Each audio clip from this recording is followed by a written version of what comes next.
hooyo Soomaaliyeed oo uur lahayd ayaa lagu dilay magaalada Biya ee dalka Koonfur Afrika ka gadaal markii Mooryaan hubaysan ay weerareen hoygii ka deganeed magaaladaasi.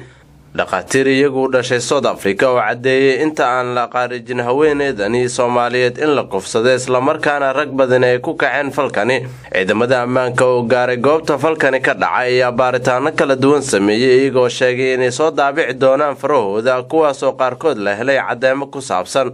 dhacdadan ugubka oo noqonaysa mid aad u xanuun badan ayaa ah tii labaad ee kufsi lagula kaco haweeney Soomaaliyeed isla magaaladani haatan ka dhacay falkani. haddaba qaar ka mid ah madaxda jaaliyadda Soomaalida South Africa oo aan kula kulanay Cape Town ayaa sheegay inay aad uga xun yihiin isla markaana fariin u dirayaan dawladda South Africa iyo tan Soomaaliyeed.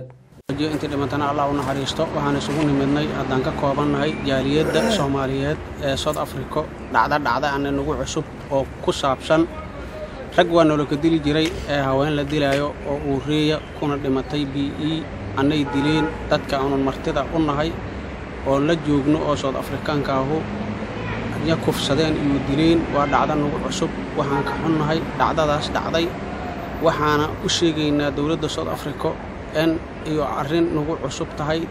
Xasan Sheekh Maxamuud waxaan aad iyo aad uga xunnahay falka xun ee haatan soo gaaray falkaas oo ah gabar laba nafley ah oo 9 bilood ah ayadoo lagu kufsaday BE taas oo haatan ay noo soo gaarsiiyeen walaalahayna waxaan meeshan ka cambaaraynaa dadka falkaas geystay khaasatan dadkaas waxa lagu sheegay in South African ay yihiin waxaana leenahay inna lillahi wa inna ilayhi raaji'uun.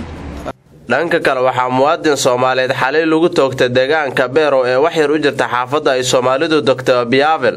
muwaadinkan oo ay leeftay xabadda dhagarqabayaasha waqti uu ku guda jiray hawshiisa shaqo. si kastaba ha ahaatee falkani kufsiga ay soo noqonaya mar kale ayaa aad u kacshay dareenka shacabka Soomaaliyeed ee iyagu ku nool gudaha dalkani Koonfur Afrika.